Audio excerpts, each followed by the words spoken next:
It is time to get really energetic and very sporty. Joining us, of course, to do all that is Dennis Ofe. Thank you, Dennis, for joining us. Good morning. Thank you for having me. Good morning. Good morning, Josh. Dennis. Yes, another beautiful Tuesday morning. Yes, of course. And then what has been happening as far as the exciting world of sport is concerned. You know, sport is always exciting, so energetic. Is it? Yeah. It has not been exciting for some people that I know. A lot of people that wear red, their jerseys are red, they've not had a very exciting run. So we might want to find another word. Maybe you are not okay. You will not say the same thing for those who put on the blue jersey. Yeah, the blue jerseys they've been. I don't want to call their names.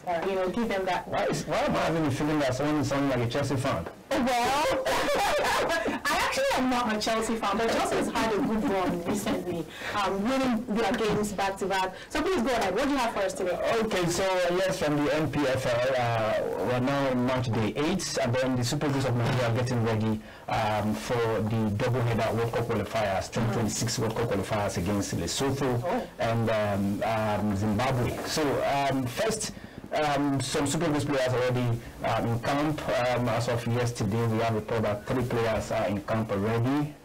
There's a certain Kenneth Tomero already in camp. We also have reports coming through that maybe a mass of Basogi, that's the goalkeeper that tenders the goal for abandoned insurance of the league, that the young man might just be the one that we are looking for. He's made some very, very big moves as for abandoned insurance in the NPFL. I mean, last season they went all the way unbeaten run. But then maybe shy of luck, or you want to see a bit of inexperience, caused them that they could not do what they were able to do, in the league when the Super 6, came calling, and then they lost that one. Eventually, it was the Most Elephant that carried the day. In the continent, Hamas has also been doing well for bundle insurance, and then getting this call up is a good one for the league as well. It means that all of the hue and cry as to whether there is need for the coaches to take a look at what is happening, at the grassroots level, talking about the Nigerian league,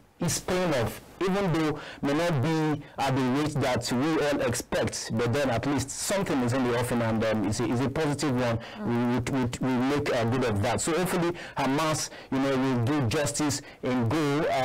Just a replacement for a certain Onyeka, who of course is out injured. Francis Uzor is also part of the team that will be in Uwe, but as of this morning, I'm not sure he's in camp. He's among the players in camp. Yeah, just 3 of them. We have a couple of other players who are in camp as well, but then a lot of them, majority of them, they are being expected today. That as far as the World Cup qualifiers is concerned for the Super Eagles of Nigeria against Lesotho. First leg will be happening on Thursday. That's when that game will go down, 16th precisely, and then the next game will be against Zimbabwe. That one will be going away to actually play that particular one. But quickly, before we come back talking about the Super Eagles of Nigeria, we saw some games in the NPFL match day 8 that actually went down over the weekend.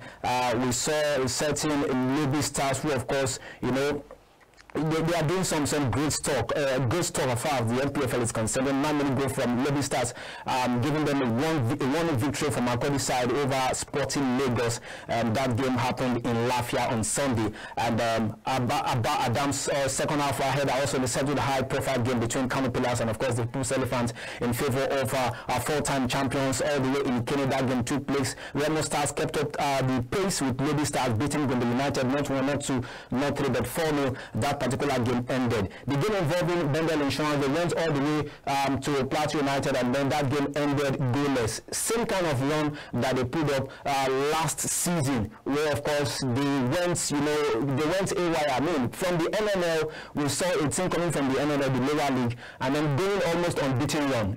They did all that.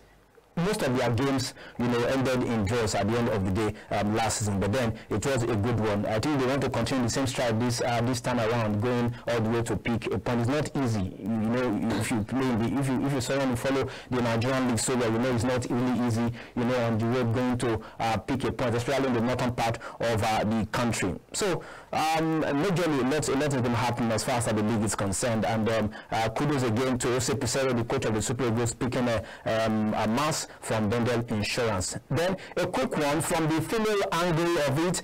Nigeria and Tanzania under 20 girls, the battle to a 1-all draw. That also happened over the weekend. The first leg of their 2024 under 20 Women's World Cup African qualifying series, second round fixture all the way in Dar es Salaam. We saw that game on Sunday. Very cagey affair between both sides. First 45 minutes, both sides tried to avoid conceding. Of course, the bid to book a spot for next year's Mundial that will be taking place in Colombia. There was little action in the first half of that encounter for those who were able to follow, but then the game came to life in the second half after a scoreless first period, and Chioma Olise was the lady who put Nigeria in front 3 minutes before the hour mark at the Azam Sports Complex in Tanzania. Azam Sport Complex, that's a place that looks like Lagos, their commercial net center in Tanzania. But then 30 minutes later, the Nigerian side couldn't really hold their own behind, at the back. And then that game, they equalized, talking about the Tanzania, their host in that particular game. The game eventually ended 1-all on Sunday. So the second leg will be coming through. The second leg is actually coming through on Sunday, this week Sunday, and then we're also expecting the ladies, talking about the Falconet now, the under-20 side, will be back to the country later today, Tuesday. Okay, so that's as far as the under-20 Falconet is concerned, talking about their qualifiers.